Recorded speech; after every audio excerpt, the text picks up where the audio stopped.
एक बार की बात है। निचले हिमालय की पहाड़ियों में बसे एक छोटे से शांत गांव में भरत नाम का एक जवान लड़का रहता था। भरत अपने गुस्सैल स्वभाव और अशांत मन के लिए पूरे गांव में प्रसिद्ध था।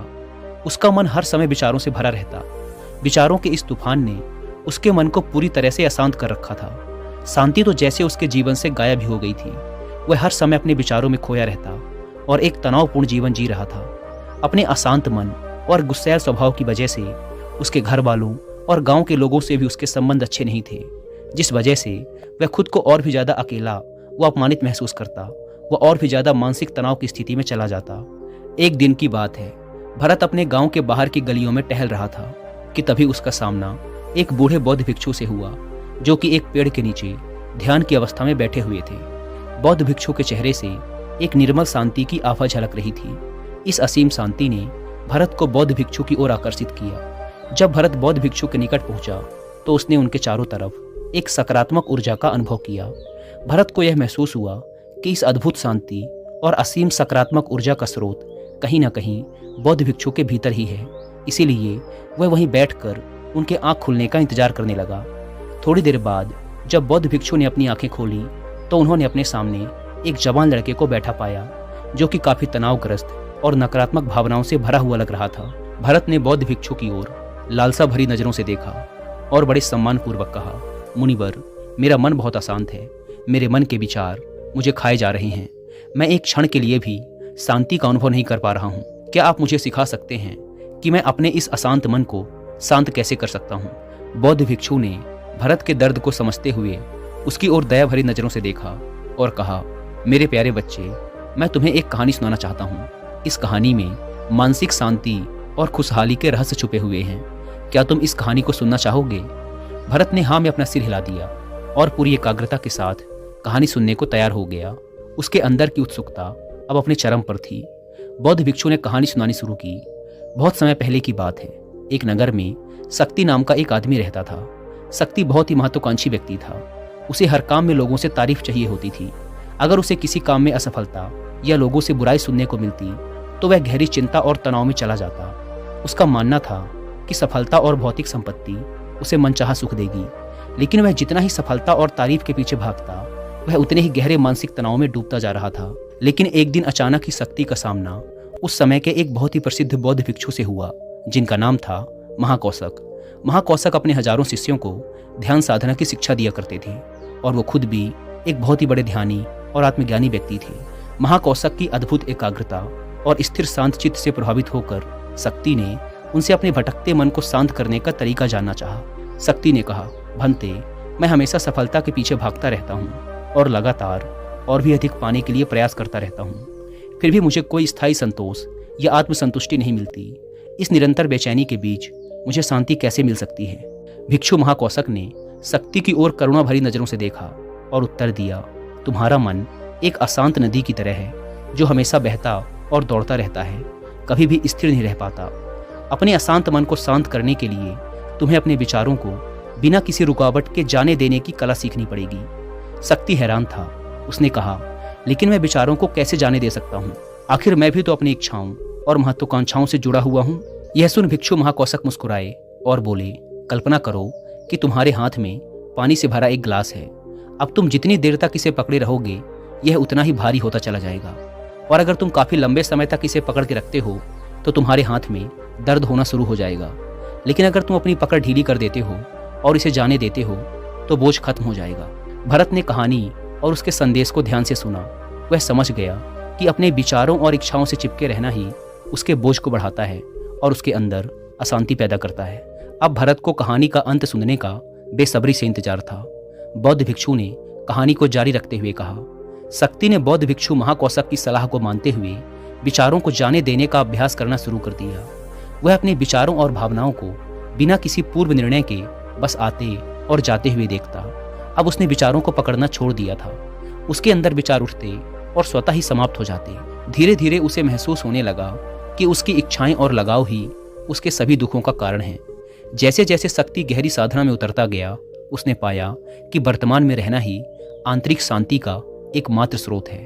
वह स्वयं को वर्तमान में स्थिर करके अपने मन की निरंतर बकबक से छुटकारा पा सकता है। धीरे धीरे शक्ति का मन एक शांत सरोवर की तरह हो गया जो अपने चारों ओर की सुंदर दुनिया को अपने में चित्रित कर लेता है। उसने जीवन की सादगी में संतोष पाकर अति महत्वाकांक्षा और भौतिक संपत्ति के प्रति अपने लगाव को छोड़ दिया।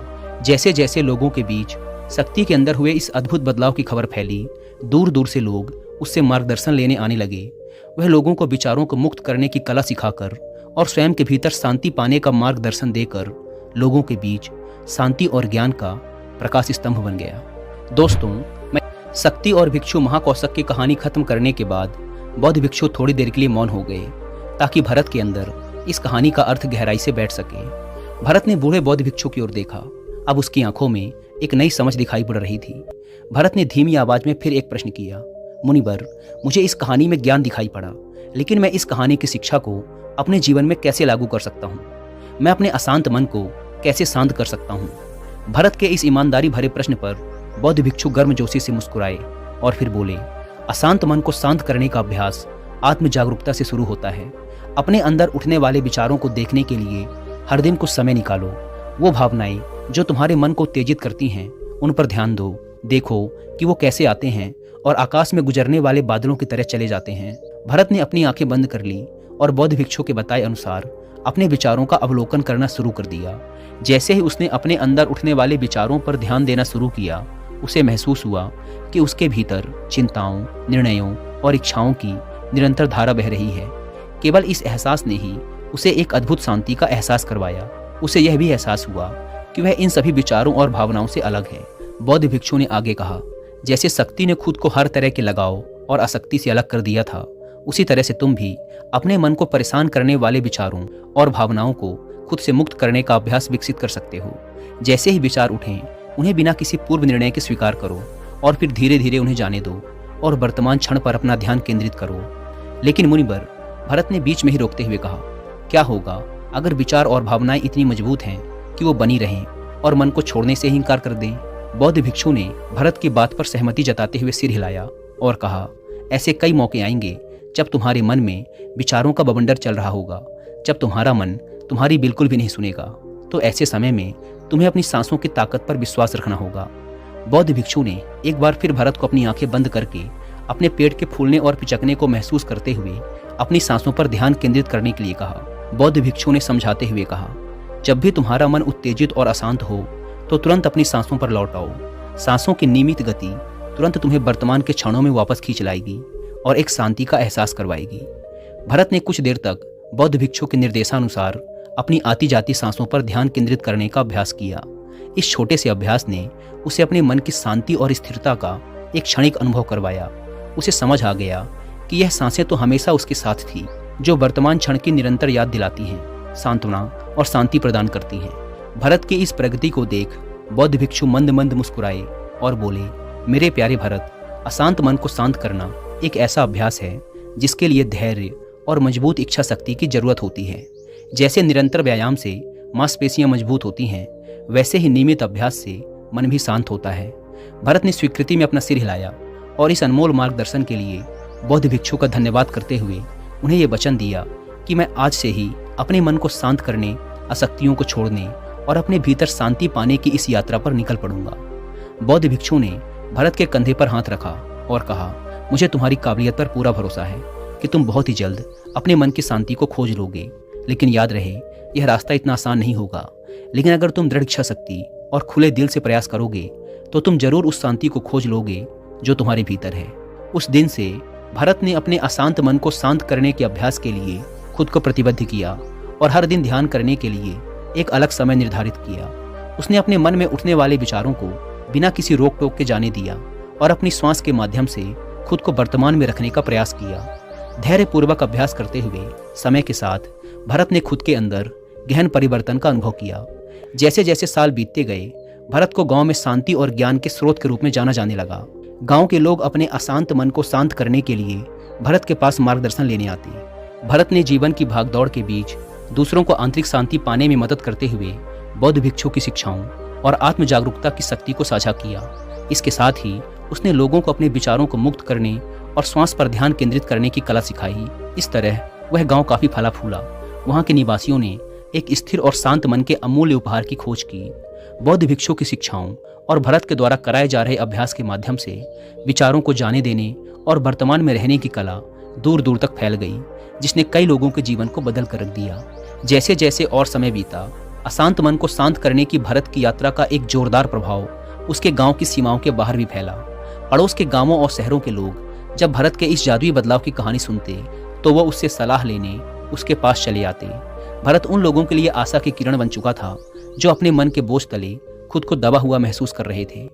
भरत की शिक्षाएं सिर्फ सामूहिक प्रवचनों और ध्यान सत्रों तक ही सीमित नहीं थी, बल्कि वह रोजमर्रा के कामों को जागरूकता के साथ करने पर ज्यादा जोर देते थे। वह लोगों को याद दिलाते थे कि अपने विचारों और भावनाओं के प्रति जागरूक बनो। तुम दिन भर क्या बोलते हो, आसपास घटने वाली घटनाओं पर कैसी प्रतिक्रिया देते हो, इस पर ध्यान दो। हर एक काम को पूरी जागरूकता के साथ करो। जब भोजन करो तो हर एक निवाले के स्वाद का आनंद लो। जब सूरज की रोशनी में खड़े हो तो उसके किरणों की गर्मी को महसूस करो। लोगों की बातों को पूरे ध्यानपूर्वक सुनो और समझो। ये सभी छोटे छोटे बदलावों ने लोगों के जीवन में चमत्कारिक परिवर्तन ला दिए। भरत की शिक्षाओं से लोगों ने जाना कि जीवन का आनंद और खुशी तो वर्तमान के पलों को जीने में है।